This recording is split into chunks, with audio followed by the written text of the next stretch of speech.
안녕하십니까. AS/EBS 뉴스의 권도진입니다. 11월 셋째 주 첫 번째 소식입니다. 지난 10월 31일 공예과 도자전공 공공마켓 참여자들이 총 900만 원을 학교 발전기금으로 기부했습니다. 수정 대동제 기간 중 개최된 공공마켓의 수익금 중 일부를 기부한 것인데요. 그 자세한 소식 조수연 기자가 전합니다. 지난 10월 31일 수정캠퍼스 성심관 809호에서 학교 발전기금 전달식이 있었습니다. 수정 대동제 기간에 개최된 공예과 도자전공 공공마켓 참여자 108명이 공동으로 수익금 중 총 900만 원을 기부한 것인데요. 참여자 108명에는 교강사 7명, 졸업동문 17명, 대학원 재학생 26명, 학부 재학생 58명이 포함되어 있습니다. 해당 발전기금 전달식에서 이성근 총장은 학교 발전을 위한 학과의 노력에 학교도 지원을 아끼지 않겠다며 감사의 인사를 전했는데요. 한영숙 공예과학과장도 2018년에 시작한 공예과 도자전공 공공마켓이 오늘날까지 성장 및 발전할 수 있었던 것은 성신 재학생을 비롯한 구성원들이 매년 공공마켓을 찾아 각종 도자작품을 감상하고 꾸준히 구매해 주셨기 때문이다라며 성신 구성원을 향한 감사의 마음으로 발전기금을 기부하게 되었다고 말했습니다. 올해 기부금은 공공마켓 장학금으로 교내 학생 5명에게 100만 원씩 총 500만 원을 지급하고 공예과 지정발전기금으로는 400만 원이 사용될 예정이라고 밝혔는데요. 공예과 도자전공 공공마켓 참여자들이 지난 2018년부터 기부해온 누적 총 금액이 3,533만 3천 원이라는 적지 않은 금액에 달하는 만큼 해당 기부금이 학생들에게 실질적으로 도움이 되도록 활용되어야겠습니다. 대동제 기간 중에 공공마켓을 구경하면서 퀄리티 높고 예쁜 도자기들이 많아서 저도 실제로 구매를 하기도 했었는데요. 그 수익금을 학생들을 위해 기부한다고 하니 공예과 학우분들이 대단하기도 하고 저도 조금이나마 보탬이 된 것 같아서 기쁩니다. 기부금이 꼭 필요한 곳에 잘 쓰였으면 좋겠고 내년에도 공공마켓이 열린다면 관심을 갖고 참여할 예정입니다. 두 번째 소식입니다. 지난 1일부터 성신여자대학교의 학제 개편 관련 논란이 계속해서 이어지고 있습니다.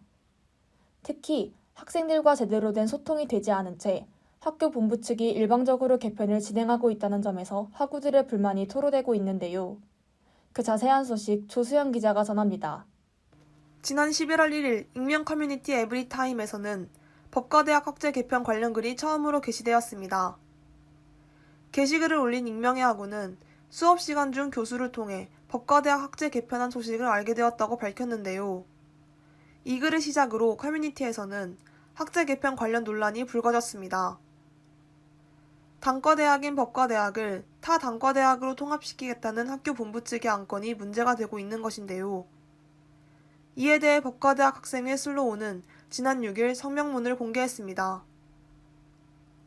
법과대학 학생회 슬로우는 법과대학 학제 개편이 법과대학 교수와 학생들 사이에 어떠한 논의도 거치지 않은 채 독단적으로 진행되었고 법과대학 구성원은 이를 일방적으로 통보받았다고 밝혔는데요. 또한 학교 본부는 구체적인 효과나 피해 혹은 기존 법과대학 학생의 학적 문제에 대한 해결 방안도 제시하지 않은 채 학제 개편이라는 중대한 사안을 은밀하게 추진하고 있다는 점을 규탄했습니다. 지난 6일 총학생회 여정하다에서도 긴급 공지를 학생들에게 공유했는데요. 본부와 각 계열별 교수회의로 구성된 구조개편위원회에서 구조개편안 논의가 진행되고 있으며 해당 위원회 중 비공식적인 논의로 법과대학 통폐합 참상 의견이 대다수였다는 점을 밝혔습니다. 또한 이는 비단 법과대학만의 문제가 아니라는 점을 덧붙였는데요.